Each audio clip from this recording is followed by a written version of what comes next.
We're given a polynomial function, and we're asked to describe the right-hand and left-hand behavior of the graph of this polynomial to function by applying the leading coefficient test.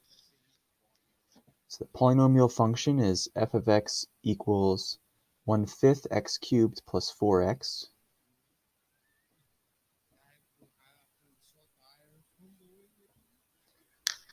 Now, for the test, we need the degree of this polynomial f. It appears to be 3.